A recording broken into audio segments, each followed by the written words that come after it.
কাছে চলে এসেছেন। যদি দাদার কাছে না আসতেন তো নবী পাকের শরীরের খুশবু পাওয়া যেত না।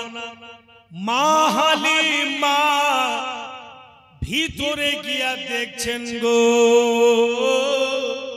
জানো নবী মুস্তাফা আব্দুল মুত্তালিবের কোলে বসে আছে। দাদার কোলে পোতা বসে আছে। হযরত মা হালিমা বলছেন, লাডলা দুলার কি খবর বাবা, তুমি চুপচাপ চলে এসছো, কত না তোমাকে খোঁজ করছিলাম। দয়ার নবী মুস্তাফাকে জিজ্ঞাসা করছেন মা হালিমা।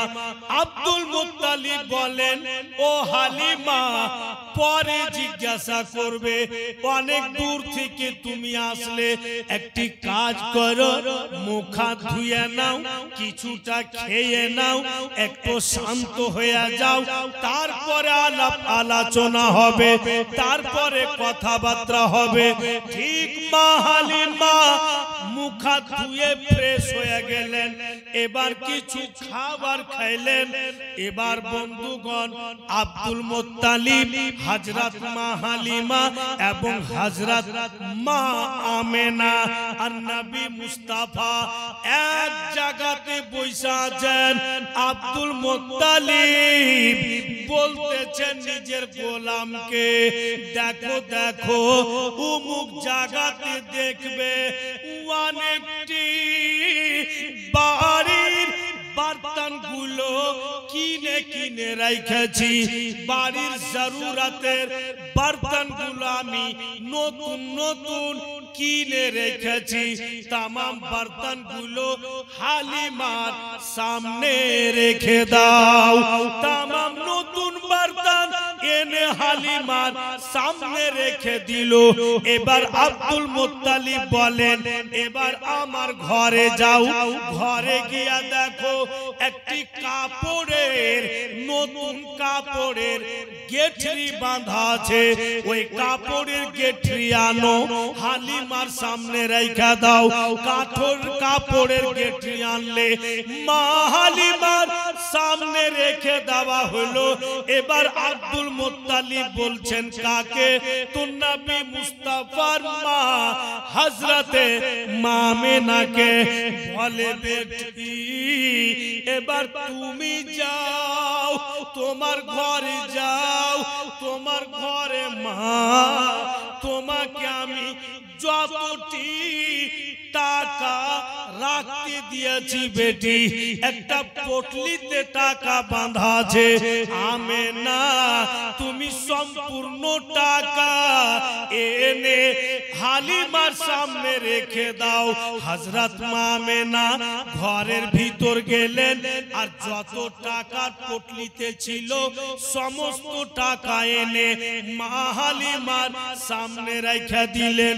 হযরত মা হালিমা আব্দুল মুত্তালিবকে বলতেছেন, বাবুজি এত বর্তনগুলো, এত কাপড়গুলো, এত টাকাগুলো আমার সামনে কেন রাখছেন? আব্দুল মুত্তালিব বলেন, হালিমা তুমি ভুলে গিয়েছো, আমি ভুলিনি। যেদিন তুমি আমার কলিজার টুকরাকে নিয়ে গিয়েছিলে, অন্য দায়ারা আমার পোতাকে ইয়াতিম বলে অবহেলা করেছিল, হে হালিমা কিন্তু তুমি নিয়েছিলে, তুমি নিয়ে গেছিলে। সেই দিন আমি কথা দিয়েছিলাম, ও হালিমা চিন্তা করিও না, আমার পোতার জন্য আমি আছি, তোমাকে আমি 2 গুণা ইনাম বেশি দিব। এ হালিমা যত টাকা পয়সা, যত কাপড় ধরি তোমাকে আমি দিলাম, এই সম্পূর্ণ আমার পোতার দেখভাল করেছো বুইলা তোমাকে দিলাম, সব তোমার। মা হালিমা বন্ধু গুণের আমার বলছেন বাবুজি আপনার পোতাকে একটু আমার কোলে বসতে দিবেন না? কে বলছেন? মা হালিমা। কাকে? নবী পাকের দাদাকে। যেহেতু নবী পাকের দাদার কোলে রাসূলুল্লাহ বসে আছেন, আব্দুল মুত্তালিব বলছেন, হালিমা এটা কেমন কথা বলছো তুমি গো? তুমি তো আমার পোতার মা, তোমার কোলে বসবে না তো কার কোলে বসবে? দয়ার নবীকে দাদো জান বলছে, ভাইজান যাও তোমার মা হালিমার কোলে বসে যাও। ভাইরা বাপেরা মা বোনেরা এবার মা হালিমার দিল চিরা কথা শুনেন। দয়ার নবীকে নিজের কোলে বসিয়ে, হায় রে মা, মা তো মাই থাকে। নবী মুস্তাফা চেহারার দিকে তাকিয়ে দেখছেন মা হালিমা, আর আব্দুল মুত্তালিবকে বলছেন, ও বাবুজি আব্দুল মুত্তালিব, আপনি কাবার মাতওয়াল্লি, মক্কার সরদার, আপনি আমাকে ইনাম দিলেন আপনার পোতার দেখভাল করেছি বলে। কিন্তু আব্দুল মুত্তালিব হাকিকত আপনি জানেন না, দুনিয়া জানে হালিমা নবী পাকের দেখভাল করেছে। কিন্তু হালিমাকে জিজ্ঞাসা করেন যে কে কার সেবা করেছে, কে কার দেখভাল করেছে? তো হযরত মা হালিমা আব্দুল মুত্তালিবকে বলছেন, বাবুজি আমি আপনার পোতার দেখভাল করতে পারিনি, উল্টা আপনার পোতা আমারই দেখভাল করে এসেছে, আমারই দেখভাল করে এসেছে আপনার পোতা। ও আব্দুল মুত্তালিব, আমি কি খাবো, আমার স্বামী কি খাবে, আমার ছেলে মাসরুদ কি খাবে, আমরা থাকবো কোন জায়গাতে, আমাদের বাড়ি ঘর খাওয়া দাওয়া সম্পূর্ণ জিনিস আপনার পোতা আমরাকে দিয়ে চলে এসেছে, আর কিছুর প্রয়োজন নাই। তাই যতটা ইনাম আপনি আমাকে দিলেন, যেমন মাসরুদ আমার বেটা, আপনার পোতাও আমার বেটা, তাই সম্পূর্ণ ইনাম আপনারই পোতার নামে রেখে দিলাম। মা হালিমা টোটাল ইনাম নবী পাকের নামই রেখে দিলেন। তো মা হালিমা বলছেন নবী পাককে, বাপুরে ভুলে যাইস না বেটা,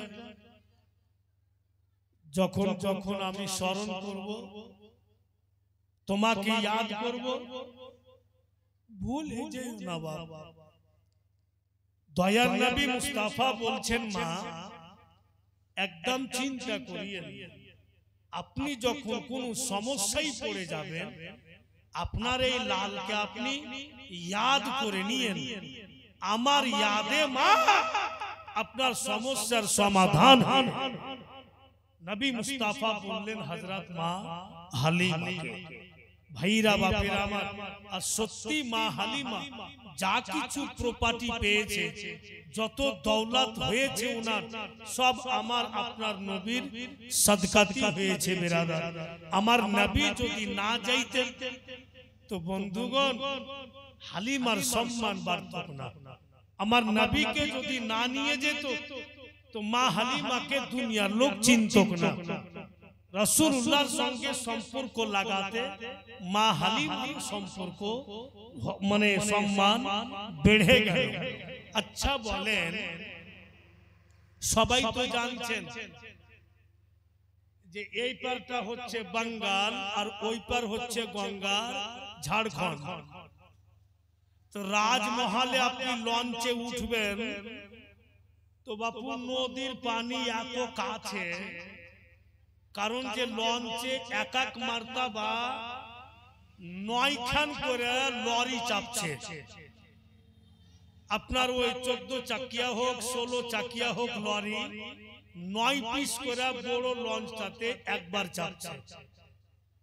अब ওই লঞ্চে লোকও থাকছে, তো এমন ভাবে লঞ্চ আসছে যে কতটা লঞ্চ ভিতরে যাচ্ছে যে আপনি লঞ্চের চাদরাতে বসে উঠিয়া পানি খেতে পারবেন নদী থেকে। फिर भी লঞ্চ পানি के চিরে আসে। তো সুলতান মৌলভী সাহেব চৈত্র বৈশাখে দরিয়াপুর আসবে জলসাতে, তো রাজমহল ঘুরে আসছি, তো লঞ্চে উঠলাম আর বাবু হাই রে পানি চকচক করছে গঙ্গার পানি। তো দিল বলছে कि সুলতান পানি খেলে বাঙালি এরকম চকচকে পানি পাবি না। তো লঞ্চে বৈশা হাত ঝুঁকাইলাম আর পানি উঠিয়া খাচ্ছি, পান করছি। তো পানি আমাকে বলছে पी ले तू भी का याद रखेगा पी। আমি তো পানি পান করলাম।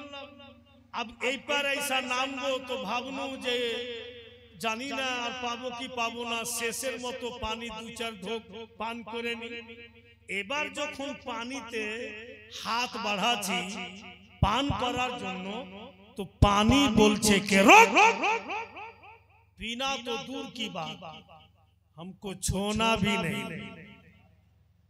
तो मैंने पानी को कहा ऐसा क्यों, मैंने तो एक मर्तबा तुमको पिया, तू तो खुश होकर बोला कि पी ले तू भी क्या याद रखेगा। अब मैं तुमको पी रहा हूं तो रुकावट क्यों बनते हो। तो पानी बोलছে कि हाँ उस वक्त तूने मुझको पिया कोई दाम नहीं था, लेकिन अब मैं दाम वाला बन गया हूं, मेरी कीमत लग चुकी है। एक ग्वाल आया था और दूध के हारी में मुझको भी मिला दिया। अब दुकान दुकान वो दूध बेच रहा है, तो मेरा रिश्ता दूध के साथ लग गया, मेरा संपर्क दूध से हो गया। अगर दूध 40 रुपया लीटर बिक रहा है तो मैं भी 40 रुपया लीटर बिक रहा हूँ, इसलिए कि दूध में मुझको मिला दिया गया, मेरा रिश्ता लग गया। तो आज सुल्तान मौलाना को कहने दिया जाए कि हलीमा अगर दूध से पानी मिल गया तो दामदार बन गया। तेरा तो रिश्ता मुस्तफा से हो गया, तेरा तो संपर्क मेरे नबी से हो गया है, तो पूरी दुनिया तो तुमको पहचान जाएगी। যার সম্পর্ক রাসূলুল্লাহর সঙ্গে হয়েছে ওর তো দাম বাড়বে, ওর তো পজিশন বাড়বে। সম্পর্কতে বাপু আসলি দাম বেড়ে যায়, আর সম্পর্কতে ফের চোর সুদ্ধা হয়। সব সময় চোরের ঘে দলে বসবো ঘুরবো ফিরবো তো পাবলিক কইবে এইটা ও চোর, তোদের দলে বসছে কেন।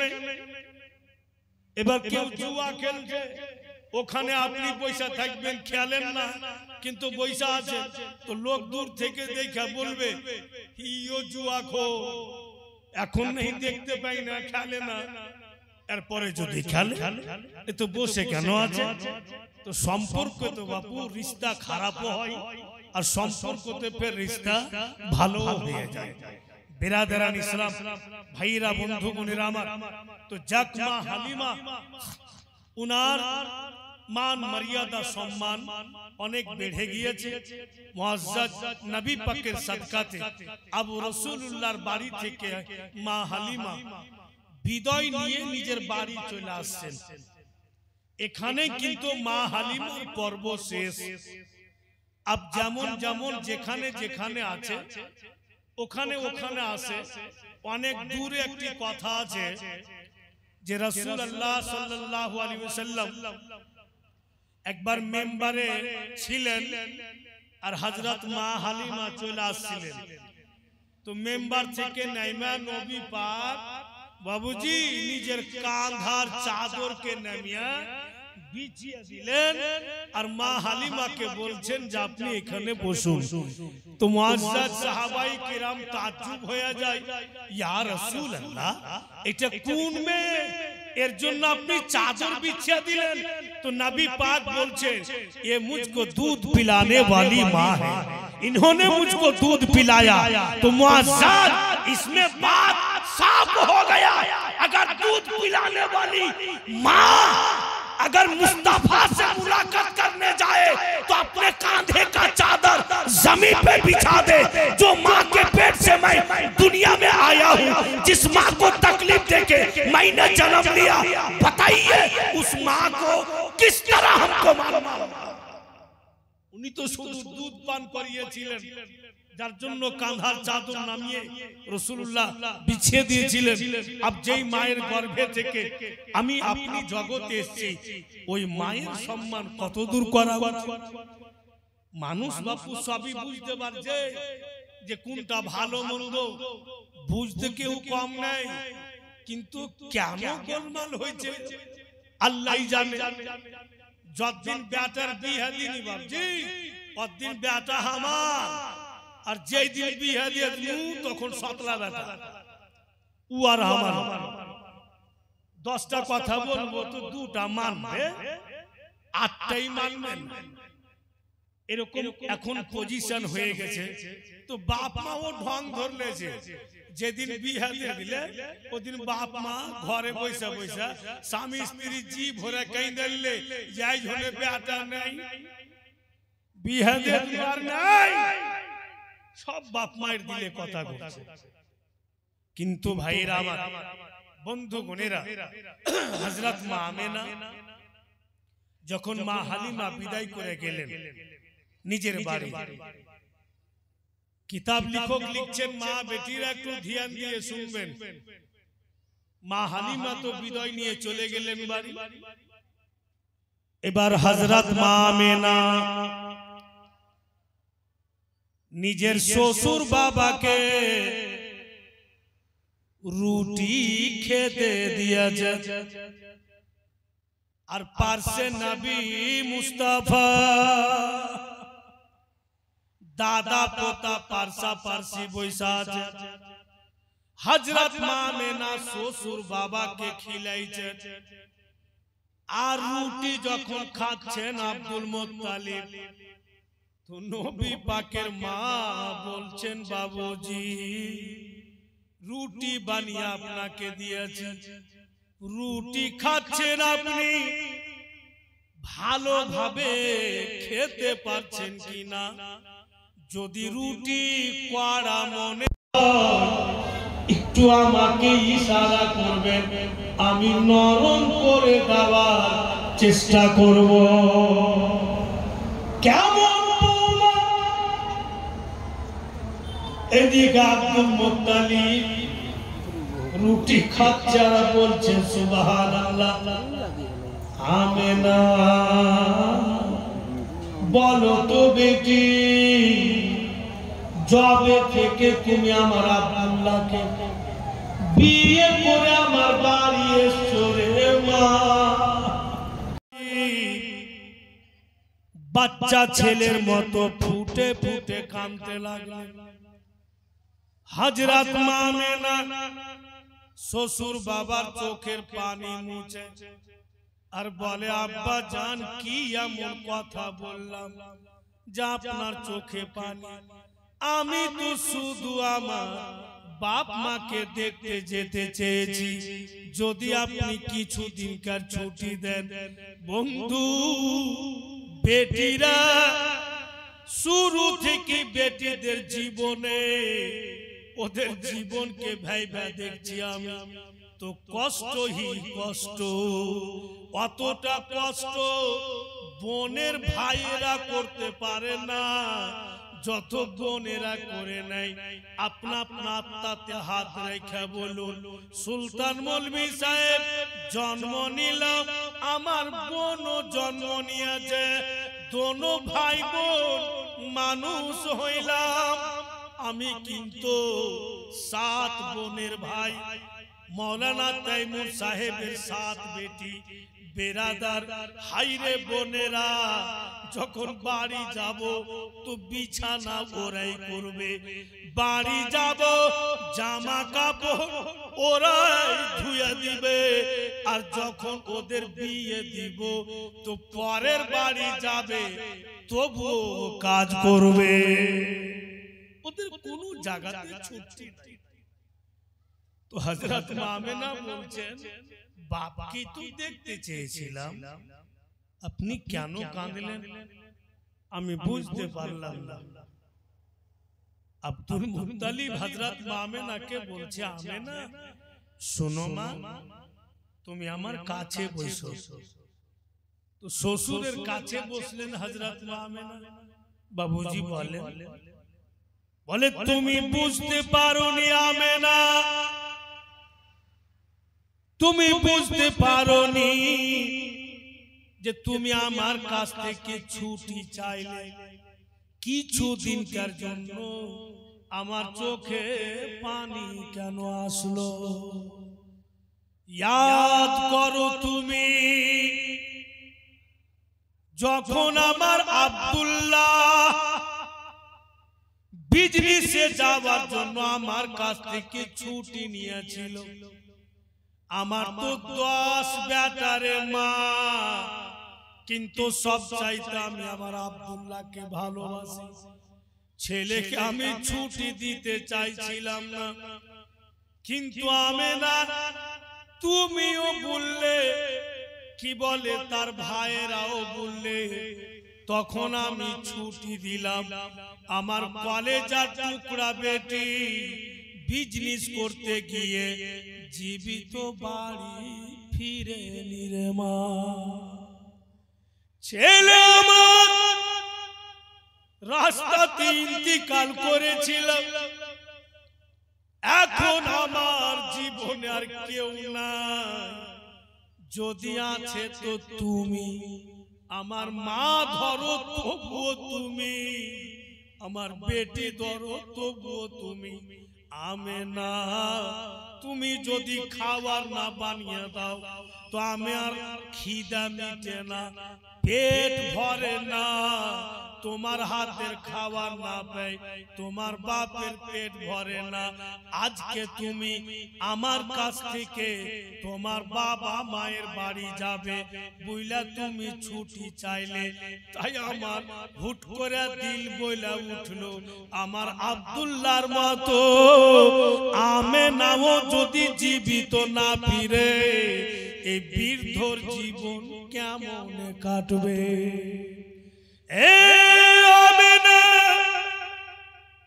বলে আমার চোখে পানি, যাক বেটি তুমি যখন বলে দিয়েছো তোমার বাপ মাকে দেখতে ইচ্ছা করছে, আমেনা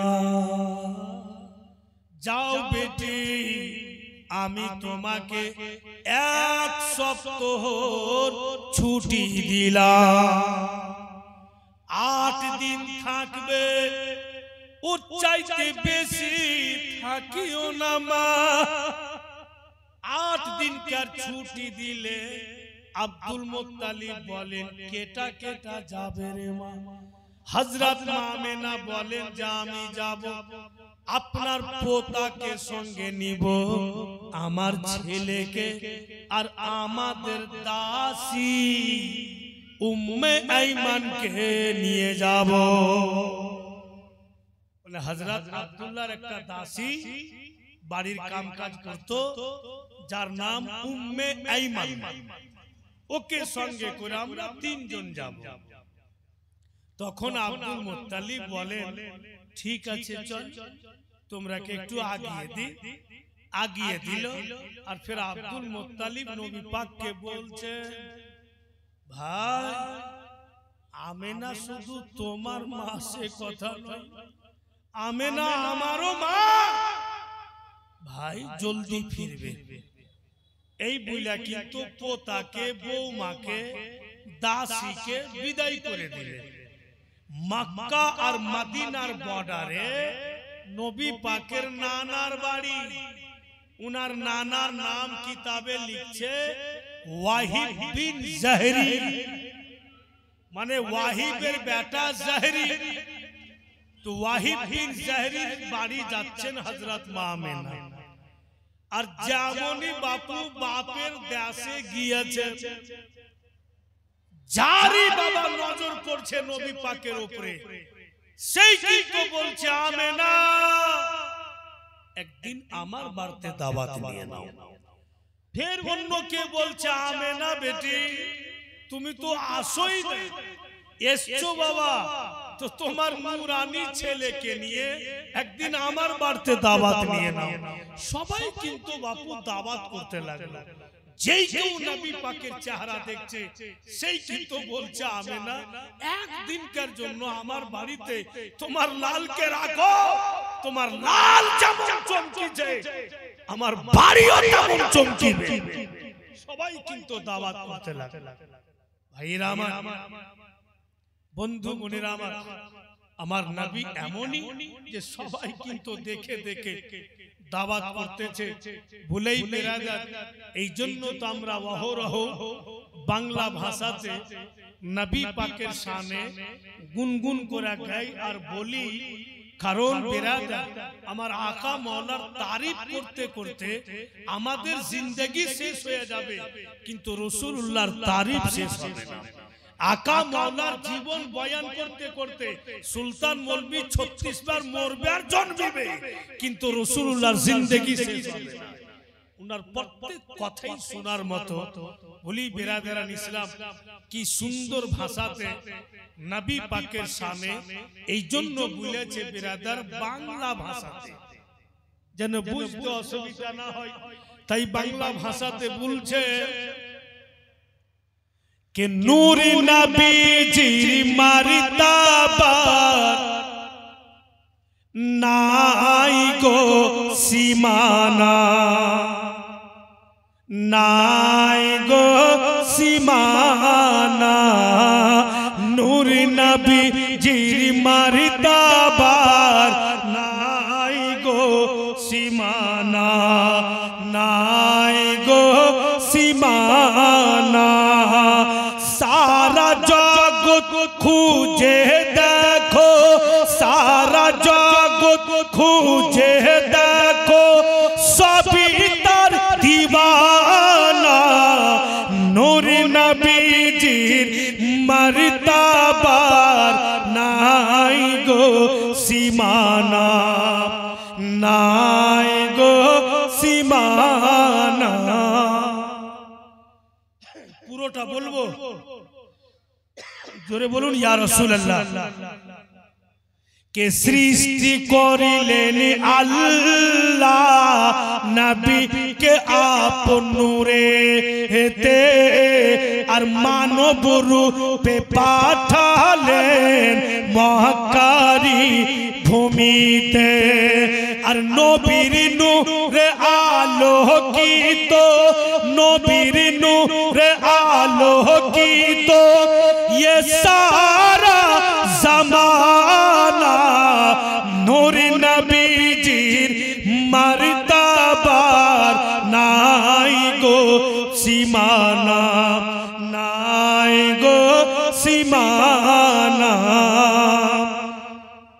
मेघ छाया करे रोद ना लागे गाए আর পাথর গোলে মম হয় ব্যথা না দেয় পায়ে মেঘ ছায়া করে রোদ না লাগে গায়ে পাথর গোলে মম হয় ব্যথা না দেয় পায়ে আর ডুবা সূর্য ফিরে আসে डूबा सूरज फिरे आसे चाक होय चाँदेर सीना नूर नबीजीर मर्तबार नाई गो सीमाना नाई गो सीमाना और आबू जेहेल बोले কি আছে মোর হাতে ঈমান নিয়ে আসিব যদি বলে দিতে পারে। আবু জেহেল বলে কি আছে মোর হাতে, ঈমান নিয়ে আসিব যদি বলে দিতে পারে। আর পাথরি হাতে কলমা পড়ে, পাথরি হাতে কলমা পড়ে, দাই নবীর ঠিকানা নূর নবীজির মারতাবার নাই গো সীমানা, নাই গো সীমানা। সারা জগৎ খুঁজে দেখো সবই তার দিওয়ানা, নূর নবীজির মারতাবার নাই গো সীমানা, নাই গো সীমানা। একবার দরুদ পাক পড়ুন, আল্লাহুম্মা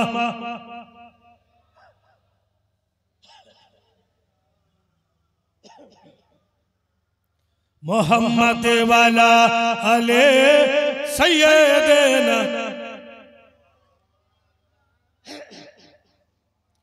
ভাইরা বাপিরা মা বোনেরা, হঠাৎ করে উম্মে আইমান হযরত আব্দুল্লাহর দাসী হযরত মামেনাকে বলছেন, আমেনা গো কদিনকার ছুটি নিয়ে এসছো, কদিনকার ছুটি নিয়ে এসছো। নবী পাকের মা বলছেন 1 সপ্তাহ 8 দিনকার ছুটি নিয়ে এসেছি। উম্মে আইমান বলছেন, আমেনা তুমি কি দিন গণতি করেছো যে আজকে কয় দিন হইল মক্কা নগর ছাড়া? হযরত মামেনা বলেন, আমি দিন গণতি করিনি। আজকে এর দাওয়াত, কালকে ওর দাওয়াত, আর করির দাওয়াত, এই দাওয়াত নিতে নিতে কদিন যে কাটলো আমি গণতি করি নাই। উম্মে আইমান বলছেন, আমেনা তুমি গণতি করনি, কিন্তু আমি গণতি করেছি। মক্কা নগর ছাড়াকে আমাদের কদিন কাটলো, কিন্তু আমেনা তোমার ভয়ে আমি তোমাকে বলতে পারিনি। হযরত মামেনা বলতেছেন, আইমান তুমি যখন দিন গণতি করেছো একটু বলো মক্কা নগর ছাড়া কদিন কাটলো? উম্মে আইমান বলছেন, আমেনা আজকে মক্কা নগর ছাড়াকে পূর্ণ 30 দিন কাটলো। 1 সপ্তাহর ছুটি নিয়ে গেছে আর 30 দিন কেটে গেল, 1 মাস। হযরত মামেনা বলছেন, আইমান আর লেট করতে হবে না, কাপড় ধরি বেঁধে নাও, চলো মক্কা নগর চলে যাই। ওয়াহিদ বিন জাহরি বলছে, বেটি আমেনা আর কিছুদিন থাকবে না মা? 1 মাস থাকলো তবু বাপ মায়ের দিল ভরে না। 1 মাস থাকছে তবু বাপ মা বেটির চেহারাকে দেখছে, বাবা মায়ের চোখে পানি আসছে।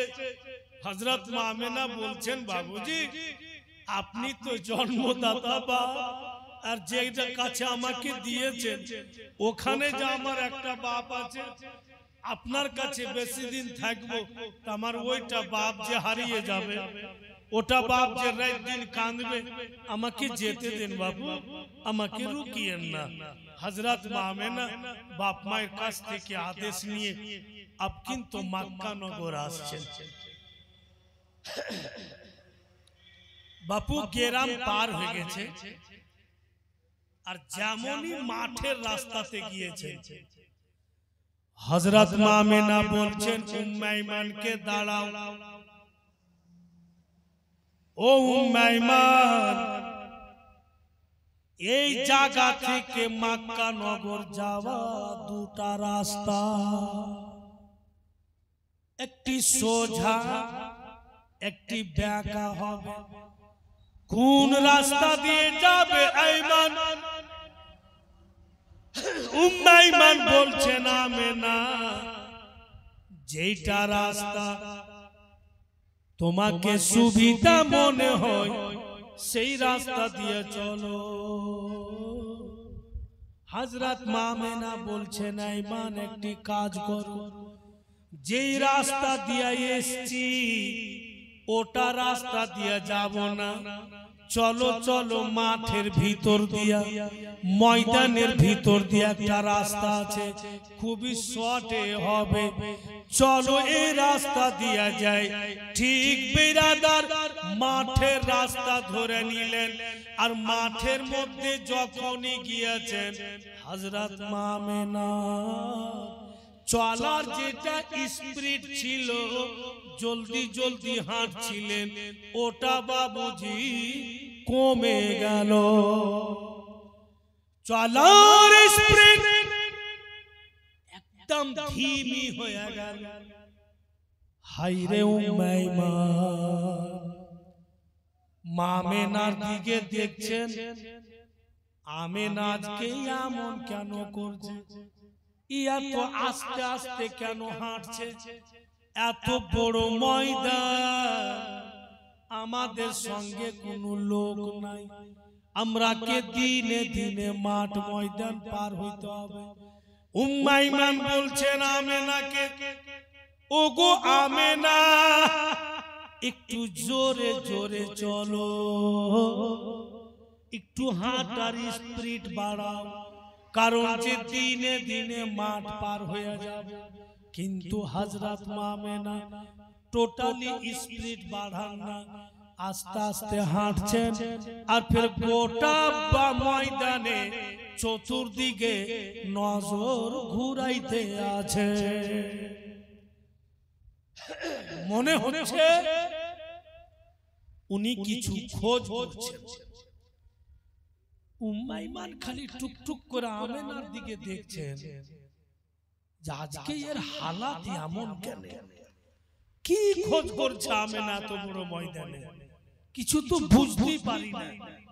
হযরত মা আমেনা নজর ঘুরাতে ঘুরাতে, বিরাদরান ইসলাম ভাইরা বাপেরা আমার, বন্ধু বোনেরা, ওনার চোখের সামনে একটি গাছ পড়লো, আর যেমনই গাছকে দেখেছেন উনি, হযরত মা আমেনা গাছের কাছে গিয়ে আর গাছ তলার মাটি উঠিয়ে হযরত মা আমেনা নাকে লাগা।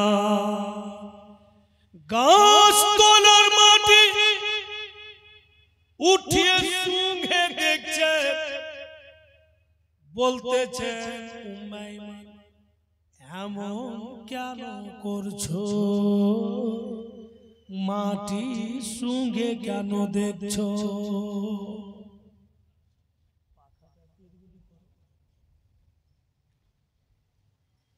বন্ধুগণেরা আমার,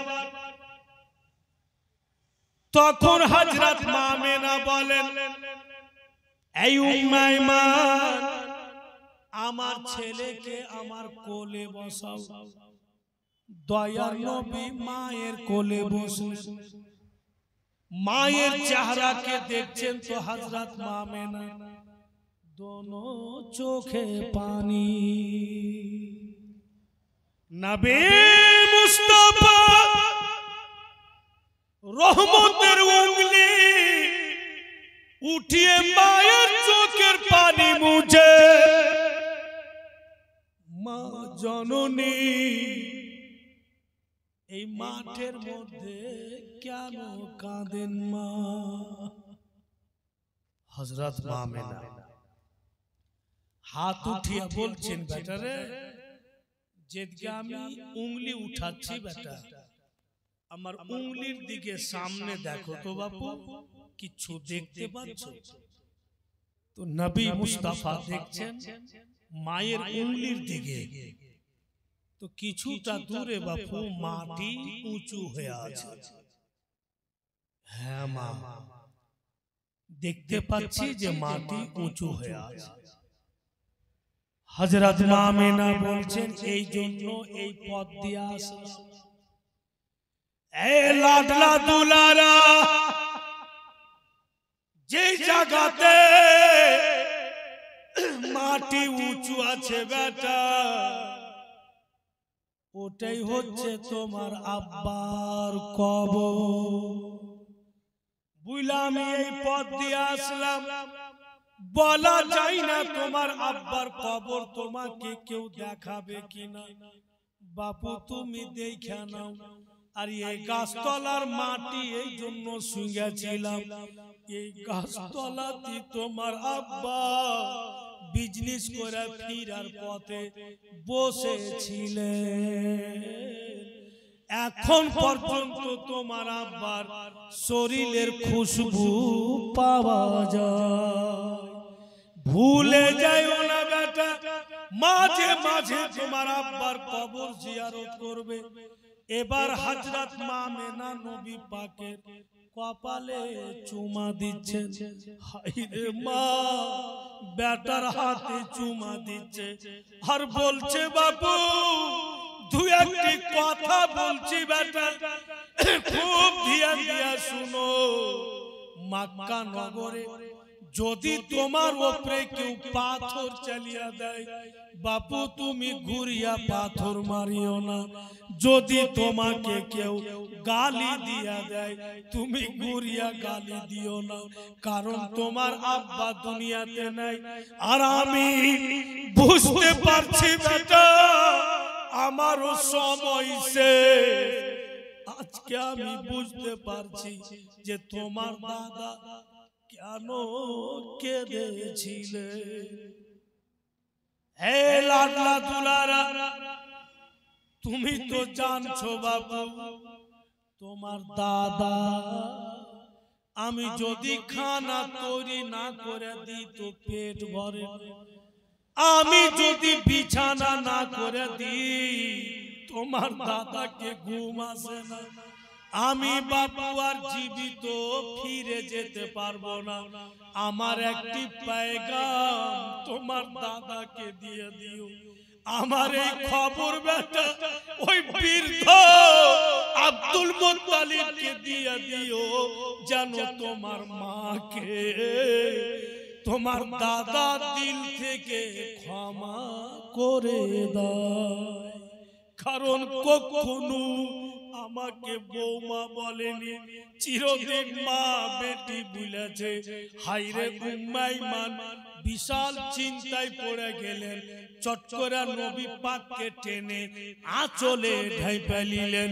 উম্মে আইমান হযরত মা আমেনা হযরত আব্দুল্লাহর মতো একবার উপরে দেখলেন, তারপরে নিচে নজর করলেন। উনার দেহ থেকে রূহ বেরিয়ে গেল। যেমনই রূহ বেরিয়েছে, হায়রে উম্মে আইমান বলে পরওয়ারদিগার তুমি আইমানের কোন পরীক্ষা নিচ্ছ? কোন আমার কাছে লোক নাই যে আমি মেয়ে মানুষ আমি কেমন করি আমি আব্দুল মুত্তালিবকে সামলাবো না ছেলেকে সামলাবো না? আইমান বলে যে আমি আমেনার দাফনের ব্যবস্থা কি করব? সুবহানাল্লাহ। আল্লাহ তাআলা দুই ফেরেশতাকে বলেন জলদি মানব রূপে নাজিল হয়ে যাও, আইমানের কাছে যাও আর তোমরা কাফন দাফনের ব্যবস্থা করে এসো। আল্লাহর হুকুমে দুইজন ফেরেশতা মানব রূপে আসলো, এসে বলছেন ওরে আল্লাহর বান্দি চিন্তা করিও না, আমেনার কাফন দাফনের ব্যবস্থা করে দিচ্ছি। ওই জামানাতে যা সিস্টেম ছিল ওই সিস্টেম মোতাবেক হযরত আব্দুল্লাহর কবর থেকে কিছুটা দূরে হযরত মা আমেনার কবর। अब उम्मे ईमान बापू नबी पाक के নিয়ে আকাই মক্কা নগর যাচ্ছে তখন নবী পাকের বয়স কত লিখছে কিতাবে 6 বছর মাত্র 6 বছরের আকা মায়ের গর্ভে ছিলেন তো বাপকে হারিয়েছেন আজকে 6 বছরের নবী আমার মাকে হারালেন আমার নবীর মতো ইয়াতিম কে ছিল আকা মাওলাকে নিয়ে যাচ্ছে ফিরে উম্মে ঈমান বলছেন বাপুরে এদা বাড়ি দেখা যাচ্ছে বেটা ধন যাও এক পাও দু পাও করে হাঁটো বেটা এই যে দোকানটা আছে আমি একটা সামান নিচ্ছি বাপু আমি নিয়ে চলে আসছি এই তো আমাদের বাড়ি দেখা যাচ্ছে তুমি চলো বলে দিয়ে বাবুজি ভাইরা আমার রাসূলুল্লাহ আকাই হাঁটতে লাগলেন আর ওই দোকানের দিকে উম্মে ঈমান গেলেন আল্লাহ পাকের কি মহিমা দেখেন বাপু হঠাৎ দেখা যাচ্ছে আবু জেহেল ঘোড়ার উপরে সওয়ার হয়ে চলে আসছে তখন আবু জেহেল জানতো না যে এই ছেলেটাই বিশ্ব নবী হবে জানতো না যে এটাই আখেরি নবী কিন্তু চেহারা তো নূরানি দেখার মতো আবু জেহেলের নজর পড়ে গেল যে নবী পাকের দোনো চোখে পানি আবু জেহেল বলছে দাঁড়াও বাপ সুন্দর চেহারাতে পানির রাগা কেন বাড়ি যাবে কেউ মারলে বেটা তোমাকে নবী আমার কিচ্ছু উত্তর দেয় না আবু জেহেল বড় উঁচা লম্বা ছিল বাবু ঘোড়ার উপর থেকে হাত ঝুঁকালে আর নবী পাকের বাঁ হাত ধরে চাইরা আবু জেহেল পিছা দিকে বসিয়ে আর বসিয়া বলছে ধন আমাকে ধইরা থাকো ঘোড়া যখন চলবে তো ফির তুমি পড়ে যাবে বেটা আমাকে ধইরা থাকো যেমনই পিছা দিকে বসাইলে আবু জেহেল ঘোড়াকে চাবুক মারছে তো কসম খোদা এক ডাগও চলে না একদম দাঁড়িয়ে গেল আবু জেহেল চাবুকের উপরে চাবুক মারছে হায়রে জানবার এক কদম চলে না কেন চলে না ঘোড়া বলছে আল্লাহ যার জন্য তুমি সারা জগৎ বানিয়েছো ওই নবীকে আবু জেহেল পিছন দিকে বসিয়া রাখবে আমি চলবো না এতে আমার জান চলে যায় সুবহানাল্লাহ ঘোড়া তখন বারবার জমিনে পা মারছে আর সামন দিকের পা উঠিয়ে লিছে তো পিছন দিক ঝুঁকে যাচ্ছে আবু জেহেল ভয় পেয়ে গেল ছেলে বোধহয় পড়ে যাবে তখন নবী পাককে টেনে সামনে বসিয়ে নিল আর যেমনই সামনে বসিয়েছে জানোয়ারকে চাবুকও মারতে হয় না ইশারাও করতে হয় না সুন্দরভাবে চলতে লাগলো হায়রে জানোয়ার ঘোড়া চার পাইয়া জানোয়ার সে পর্যন্ত নবী পাকের ইজ্জত সম্মান করতেছে কিন্তু বর্তমান যুগে কতগুলো দুপাইয়া ওরা এখন পর্যন্ত রাস্তাতে আসলো না বন্ধুগণ আমার আবু জেহেল দেখছেন জানো আব্দুল মুত্তালিব নজরে আসছে দুখানা চেয়ার আছে একটি চেয়ারে আব্দুল মুত্তালিব বসে আছেন আর দ্বিতীয় চেয়ারে দুইটা পা উঠিয়ে রেখেছে আব্দুল মুত্তালিব একটা চেয়ারে বসে আছেন সামনে চেয়ারে দুইটা পা আর এইভাবে বন্ধু এইভাবে হাত দিয়ে ঝুঁকে আছে আব্দুল মুত্তালিব। কিতাব লেখক লিখছেন আব্দুল মুত্তালিবের কাঁধা পর্যন্ত জুলফি ছিল, দেখার মতো চেহারা। বৃদ্ধ আব্দুল মুত্তালিবের আবু জেহেল বলছে, লাডলা দুলারা, ওই যে তোমার দাদা, যাও বাবু চলে যাও, আমার একটু কাজ আছে। আবু জেহেল চলে গেল। ভাইরা বাপিরা, ও মা বেটিরা, 6 বছরের নবী বাপ চলে গিয়েছেন, মাকে হারিয়ে আসলেন। দো জাহানের নবী দাদার কাছে গিয়ে দেখছেন মাথার চুল এলো মেলো হয়ে আছে, দাদার দোনো চোখের পানি এত বেরিয়েছে। বন্ধু, আব্দুল মুত্তালিবের চোখের পানিতে বুকের জামা পর্যন্ত ভিজে আছে। কত কেঁদেছেন আমেনার জন্য আর নবী পাকের জন্য, কিন্তু চোখ দুটি আব্দুল মুত্তালিবের বন্ধ আছে, খুলে নাই। নবী আমার ভাবছে, এখন যদি দাদাকে বলে দিই, দাদা আমি মাকে নিয়ে আসতে পারলাম না, হয়তো আমার দাদা অজ্ঞান হয়ে যাবে। দাদার চেহারাকে নবী পাক দেখছেন, কিচ্ছু বলছেন না। বৃদ্ধ আব্দুল মুত্তালিব, ওই পাক জাতের কসম, যার কবজায় সুলতান মরবির জান, বৃদ্ধ আব্দুল মুত্তালিব চোখ খুলেন না, চোখ বন্ধ করে হাত দুটাকে মেলে বলছে, ভাই আমাকে চোখ খুলে দেখতে হবে না, তুমি যে এসছো তোমার শরীরের খুশবু আমার নাকে লাগছে, বুঝতে পারছি তুমি চলে এসছো, এসো আমার বুকে লাগো। 1 মাস কেন কাটলো বলো তো, আমার আমেনা কেমন আছে? যেমনই মায়ের নাম নিয়েছে, দয়ার নবী দাদার বুকে মাথা রেখে নবী মুস্তাফা বলে, দাদা মায়ের গর্ভে ছিলাম, বাপকে হারিয়েছি, আজকে মা হারিয়ে আসলাম।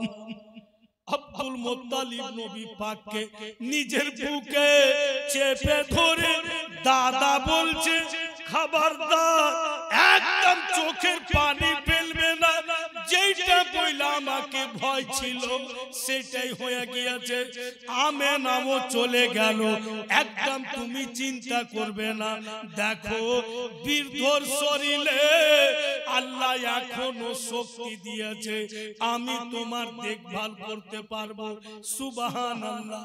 দিন কেটে গেল, রাত্রি বেলা ভাইরা আব্দুল মুত্তালিব কে বলছেন, উম্মে আইমান, বাবুজি দেন ছেলেকে আমাকে, রাত হয়ে গেল, বিছানা করে দি, আমার কাছে ঘুমাবে।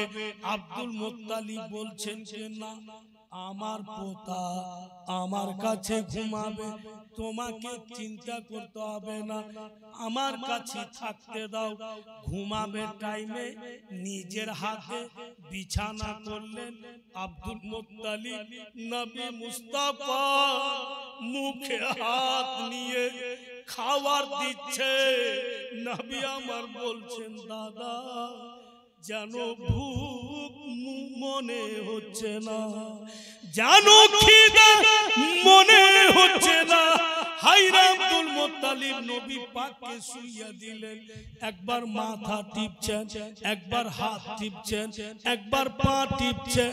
নবী মুস্তাফা বলছেন, দাদা আপনি তো বয়স্ক মানুষ, কত রাত জাগবেন, ছেড়ে দেন, যান ঘুমিয়ে যান, আপনি ঘুমিয়ে যান, অনেকটা রাত হয়ে গিয়েছে।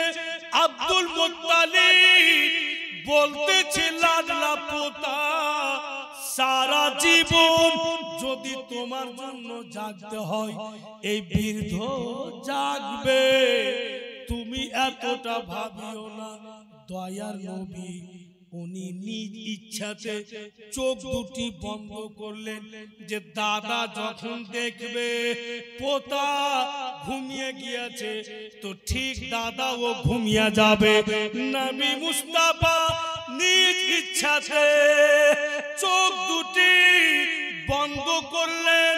বেশ কিছুক্ষণ পর দয়ার নবী চোখ খুলে দেখছেন আমার দাদা ঘুমালছেন কিনা। রাসূলুল্লাহ চোখ খুলে দেখছেন গো, আজ পর্যন্ত কোন ইতিহাসে এইরকম বক্তব্য আমি নিজের চোখে দেখিনি। এমন দাদা পোতার ইশক মুহাব্বত আমার নজরে গুজরেনি। নবী আমার চোখ খুলে দেখছেন বীর আব্দুল মুত্তালিব নিজের জায়গা ছেড়ে পোতার পায়ের দিকে শুয়ে আছে। নবী মুস্তাফা নিজে উঠে দাদার বুকে মাথা রেখে বলে, দাদা আপনি আমার পায়ের দিকে কেন? আপনি তো আমার পাশে ঘুমাবেন। আব্দুল মুত্তালিব বলেন, কায়নাতের মধ্যে অতটা শান্তি নাই যত শান্তি তোমার পায়ের তলে আছে। কে বলছেন? Abdul Muttalib. ভাইরা, বন্ধু বোনেরা আমার, আব্দুল মুত্তালিব যতদিন পেরেছে নবী মুস্তাফা সেবা যত্ন করেছে। কিতাব লেখক লিখছেন যে সকালবেলা দাদা পোতা বিছানা থেকে উঠলেন তো রাসূলুল্লাহর দোনোটা চোখ বাপু একদম লাল, কঠিন। তো আব্দুল মুত্তালিব বলছেন, ভাই তোমার চোখে কি ব্যথা হয়েছে? বলে হ্যাঁ। মুআজ্জাজ অনেকেই ভাববে যে রাসূলুল্লাহর চোখে ব্যথা কি করে হলো, একটু আগে চলুন তো সব বুঝে নেবেন। মুআজ্জাজ দোনো চোখ লাল। তো আব্দুল মুত্তালিব বলছেন, ভাই তুমি চিন্তা করিও না, নবী পাককে বলছেন যে চলো, আমার এমনই একটা বন্ধু আছে যে আসমানি কিতাবের আলিম, তাওরাত ও জাবুরের আলিম, অনেক ওষুধ বড়ি দিচ্ছে আয়ুর্বেদিক, ওর কাছে যাব, তোমার জন্য ওষুধ নিয়ে তোমার চোখে লাগিয়ে দিব, ব্যথাও দূরে যাবে আর লাল পান মিটে যাবে। এবার দাদা পোতা হাত ধরে বাপু বেরিয়ে গেল। গিয়া দেখছে যেই বন্ধুর বাড়ি আব্দুল মুত্তালিব গেলেন নবী পাককে নিয়ে, ঘরের ভিতর থেকে দরওয়াজা বন্ধ। আপনি যে কোন লোকের বাড়ি যাবেন, যদি ঘরের ভিতর থেকে দরওয়াজা বন্ধ থাকে, আপনি এটাই ভাববেন যে ভিতরে লোক আছে, বন্ধ করে রেখেছে। তো আব্দুল মুত্তালিব মুস্কি মেরা হাসছেন আর নবী পাককে বলছেন, ভাই ভিতরে লোক আছে, ভিতর থেকে দরওয়াজা বন্ধ আছে, আমি আওয়াজ দিচ্ছি। আব্দুল মুত্তালিব আওয়াজ দিচ্ছেন, ও ভাই রাহিব, বাড়িতে আছেন কি? একটু বেরিয়ে আসেন। ভিতর থেকে কোনো আওয়াজ আসে না আর দরওয়াজাও খুলে না। ফের আব্দুল মুত্তালিব বলছেন, ও ভাই রাহিব, আমি আব্দুল মুত্তালিব কাবার মাতওয়াল্লি, মক্কার সরদার এসেছি গো, তোমার বন্ধু দরওয়াজা খুলো। দরওয়াজাও খুলে না আর ভিতর থেকে কোনো আওয়াজও আসছে না। ভিতরে কি রাহিব না? নিশ্চয়ই আছে। বের কেন হয় না? কি এমন রহস্য আছে? শুনতে কি পাই না? যখন বাপু আব্দুল মুত্তালিব আওয়াজ দেয়, তখন ওই রাহিব আসমানি কিতাব জাবুর শরীফ পড়িছে জাবুর শরীফকে তেলাওয়াত করছে আর এমন বয়ান করছে ওই রাহি যে বিশ্ব নবীর নাম কি হবে ওই কিতাবে পড়ছে, নবী পাক দেখতে কেমন হবে ওই কিতাবে পড়ছে, নবী পাকের বলি কেমন হবে ওই কিতাবে পড়ছে, নবী পাকের চোখ কেমন হবে ওই কিতাবে পড়ছে। আর নবী মুস্তাফার বয়ান পড়তে পড়তে এতই দিওয়ানা হয়েছে রাহি যে কেউ বাহির থেকে আওয়াজ দিচ্ছে কানে আওয়াজই কথা বুঝা। আপনার যদি ধ্যান অন্যদিকে পূর্ণ ধ্যান থাকে আর কেউ যদি আপনাকে আওয়াজ দেয় আপনি কিন্তু সহজে শুনতে পাবেন না, কারণ যে আপনার মস্তিষ্ক অন্যদিকে লেগে আছে, আপনার কাছে আওয়াজ যাচ্ছে না। যখন রাহিব শুনতে পাইলে না আর দরওয়াজা খুললে না, সুবহানাল্লাহ, সাদকে যাও মুসলমান নবীর প্রতি নিজের কিসমতের প্রতি নাজ করেন। রাহিবের ছাত আল্লাহকে বলছে দয়ালু তোমার হাবিব দরওয়াজাতে দাঁড়িয়ে থাকবে আর রাহিব বের হবে না। আল্লাহ তুমি হুকুম করো রাহিবের উপরে পড়ে যা।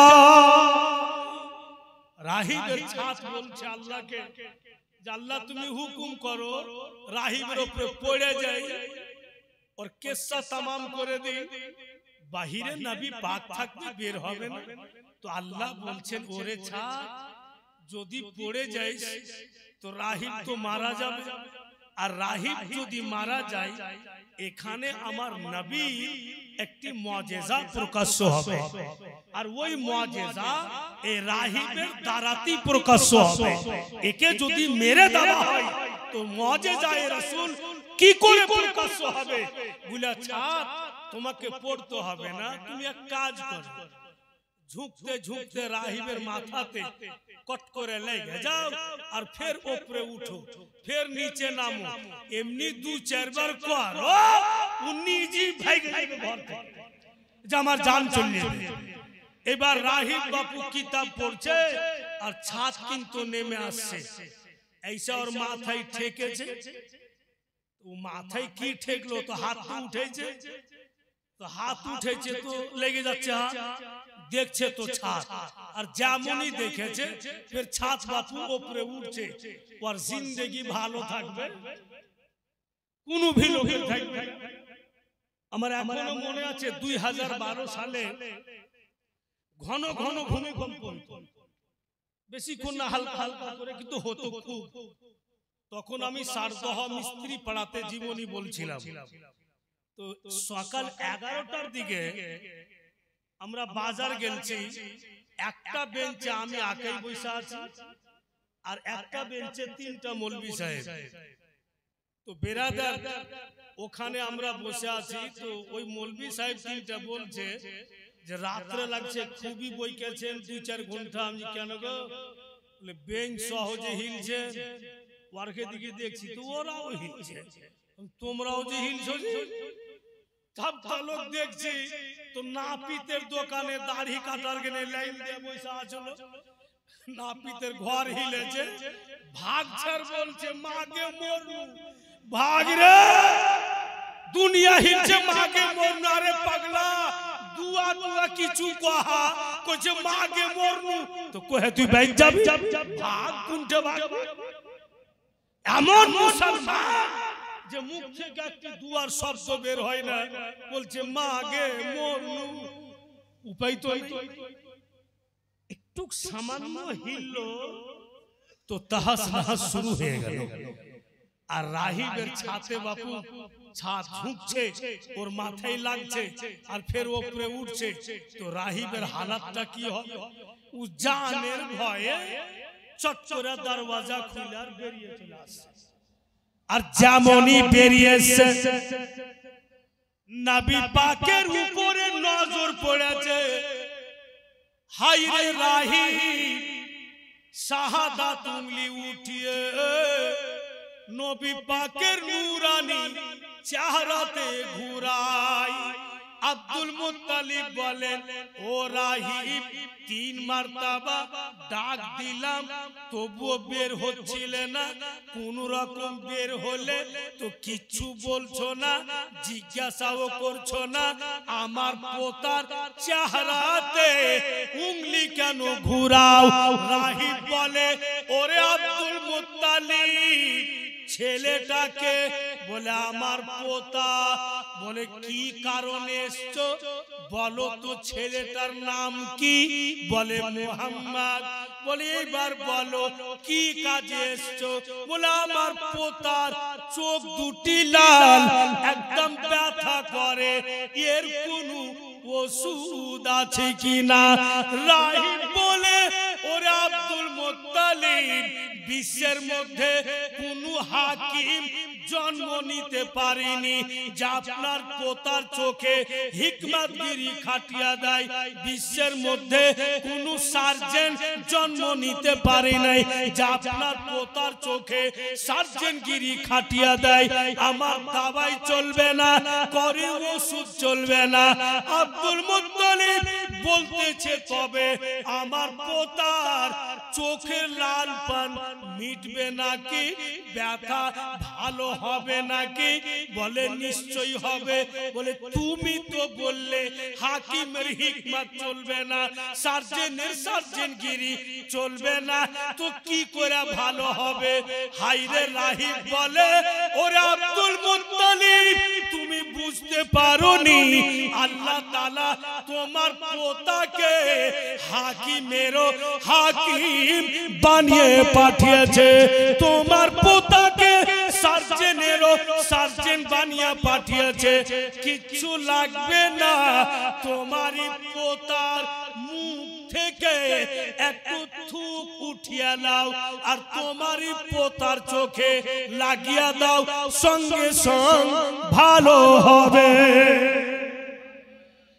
কোনো ওষুধ বড়ি লাগবে না, নবী পাকেরই মুখ থেকে একটু থুক উঠিয়ে নাও, উনারই চোখে লাগিয়ে দাও, লালপান মিটে যাবে, ব্যথাও দূরে যাবে।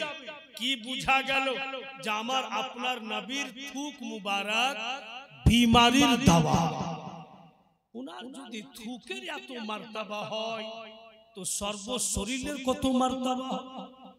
ভাইরা বাপেরা আমার, আমরা এসেছি এখানে বসে আছি, নবী পাকের জিন্দেগি শুনছি। ভাইরা বাপেরা আমার, এই অবস্থায় যদি আমাদের মওত হয়ে যায় তো বাবুজি পিছনকার কোনো গুনাহ দেখা হবে না, এই বাজমে রাসূলের সওয়াব দেখা হবে, এখানকার নেকি দেখা হবে।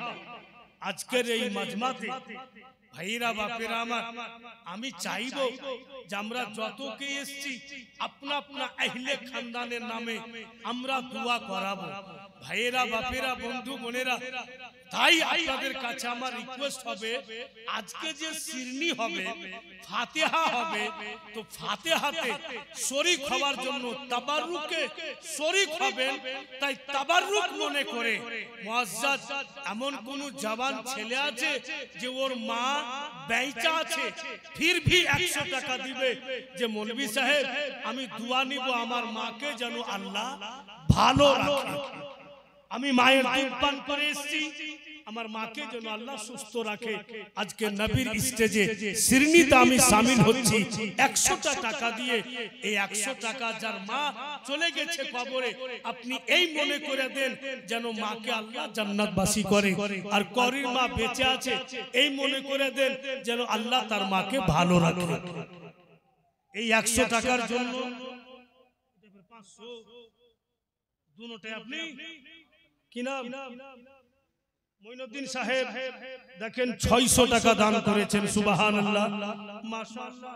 শিরনিতে শামিল হওয়ার জন্য দেখবো মুআজ্জাজ ভাইরা বাপেরা আমার, কি হবে গো, আপনার 100 টাকাতে আপনার জিন্দেগি শেষ হয়ে যাবে না, বরং আপনি এর চাইতে অনেক লাভবান হয়ে যাবেন। যেমন একজন 600 দিয়ে দিলে, কেউ যদি এর চাইতে বেশি দেয় তাও দিতে পারে, লাখো রোজগার করছে। আর শিরনি তো অনেক আমরা করি বানাই।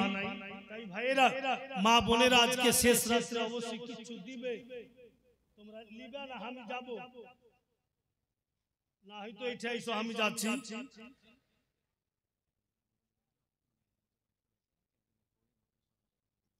हम जानना हम করেছে কিন্তু সবাই করে জানে, সবটা সবাই জানে না। তো মা বোনেরা আপনাদের কাছে ছেলেরা গিয়েছে, আপনারাও ফাতিহায় শরীক হন, শ্রীনিতে শরীক হন। বেটিরা এর চাইতে অনেক গুণে বেশি আল্লাহ আপনাদের দিয়ে দিবেন। ভাইয়েরা বাপেরা আমার, কেউ খালি থাকবে না। সবাইকে রিকোয়েস্ট করে বলেছি আপনি চেষ্টা করুন শামিল হয়ে যাওয়ার। আপনার প্রপার্টি চাহা যায়নি, আপনার সমস্ত দৌলত চেয়ে নিনি, শুধু শরীক হওয়ার জন্য। আপনাদেরও অধিকার আছে শরীক হওয়ার। মুসলমান ভাইয়েরা, আজকে এই সুবর্ণ সুযোগ হাত থেকে হারায়েন না। একবার মস্তির সাথে জোরে সোরে দুরূদ শরীফ পড়েন তো, আল্লাহুম্মা সাল্লি আলা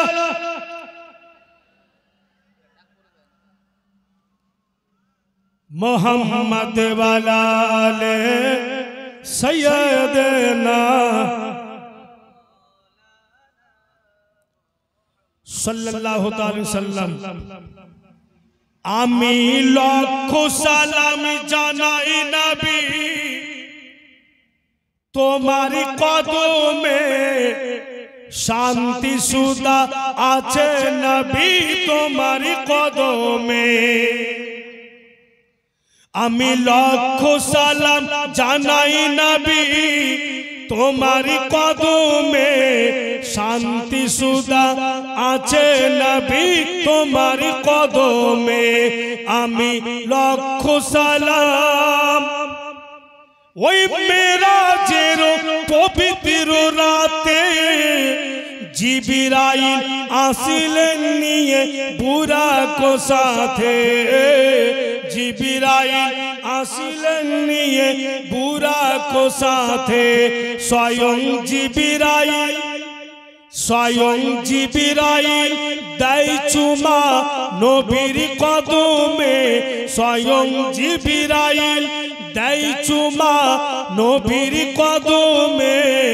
শান্তি সুধা আছে নবী তোমার কদমে। আমি লক্ষ সালাম ওই কিয়ামতের দিন হবে বড়ই যে কঠিন, পাপ পুণ্যের বিচার খোদা করিবেন সেই দিন। কিয়ামতের দিন হবে বড়ই যে কঠিন, পাপ পুণ্যের বিচার খোদা করিবেন সেই দিন, পাপ পুণ্যের বিচার খোদা করিবেন সেই দিন।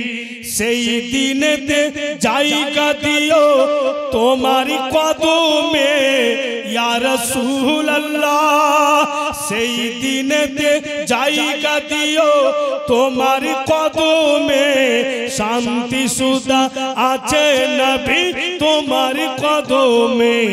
আমি লক্ষ সালাম জানাই নবী তোমার কদমে, শান্তি সুধা আছে নবী তোমার কদমে। বলেছিলাম যে যতটা পারলেন দিয়ে শরীক হলেন। ভাইরা বাপেরা আমার, যার যতটা শর্ত সবাইকে বলেছিলাম, আশা করি সবাই দিয়েছেন। আর এদিককার লোক কখনো কোনোদিন স্টেজ ফাঁকা রাখেনি, বা কোনোদিন এইসব এলাকার লোকের কাছে কেউ কিছু বলে নিরাশ হয়নি, এটা আমার দীর্ঘ বিশ্বাস। তো যেই আধারে এইসব এলাকাতে আমরা ফাতিহা শিরনি করি, অন্যান্য এলাকাতে বাপু এইভাবে যোগ শখ করে কিন্তু করানো যায় না। অন্যান্য এলাকার লোকেরাও খুব আপনাদের প্রশংসা করে, ইনারা যথেষ্ট ভাবে যে কোন পীর মুর্শিদের বা 12 রবিউল আউয়ালে শিরনি ফাতিহা করে। মুসলমান ভাইরা বাপেরা আমার, তবুও তো দরিয়াপুরের লোক গরিব হয়ে যায়নি, খেতে তো পাচ্ছে, সবই তো হচ্ছে। দ্বিতীয় আছে আর সব হতেই আছে। बोलছে না एक चवन्नी अगर सही रास्ते में खर्चा करोगे तो इंशाल्लाह तुमको जरूर रंग दिखाएगा। একটা চওয়ান্নি যদি সহি রাস্তাতে খরচা করি তো নিশ্চয়ই আমাকে রং দেখাবে। তো ভাইয়েরা দিল বলছে, অনেক কিছু মায়ের ব্যাপারে বললাম, আর উচিত আছে উলামায়ে কেরামে যে মায়েদের জন্য ছেলেরাকে দিল খুলে কিছু বলে। কারণ যে মা বাপ এমন একটা প্রপার্টি, এমন একটা সম্পদ, জিন্দেগি ভোর ইহসানের বদলা আদায় করতে পারবো না। এত দামি, যার যে কথা কুরআনে এসেছে, তো জওয়ান ছেলেরা ভেবে দেখেছো যে বাপ মা কত দামি? তাই আপনারা এখানে যতটা আছেন, আমার নবী মুস্তাফা 12 তারিখে পৃথিবীর বুকে এসেছেন। তাই আমি দিল থেকে আমার পীর মুর্শিদের যদি নিগাহে করম হয়, হুজুর সৈয়দি মুর্শিদি মাসরুর আহমদ কলিমি চিশতি রহমাতুল্লাহি তাআলা আলাইহি যদি নিগাহে করম হয়, আর উনার নিগাহে করম অবশ্যই হবে, আর নিগাহে করম আছেই বলেই তো দরিয়াপুর একটা সৌন্দর্য ইউনিভার্সিটি চলছে। নিগাহে করম আছে বলেই তো এখানে আলিমে দ্বীন হয়ে যাচ্ছে। নিগাহে করম আছে বলেই তো এখান থেকে হাফিজে কুরআন হয়ে যাচ্ছে। কোথা থেকে ইলম হাসিল করেছো গো? তো দরিয়াপুর। কোথা থেকে হাফিজের দস্তার নিয়েছো গো? তো দরিয়াপুর। এটা তো আমার পীর মুর্শিদ ফুলের বাগিচা তৈরি করে চলে গেছে। তাই বেরাদার, ওনার ইহসান আছে আমাদের উপরে। একটা কোন দিওয়ানা আছে গো যে হুজুর সৈয়দি মুর্শিদি মাসরুর আহমদ কলিমি চিশতি কে হুজুর আপনি আমাদের ইলমের জাখিরা দিয়ে গেছেন, আমরা এতে লাভ উঠাচ্ছি, আমরা ঈমান বাঁচাচ্ছি, আজকে হুজুরের নামে এই সভাতে আমি 500 টাকা দিব, এমন কোন পীর কিবলার দিওয়ানা এই সভাতে আছে যে 500 টাকা হুজুর সৈয়দি মুর্শিদি মাসরুর আহমদ কলিমি চিশতি রহমাতুল্লাহি তাআলা আলাইহির নামে আজকে দিয়ে উনি প্রমাণ করবেন যে দরিয়াপুর সরজমিনে আপনি ইলমে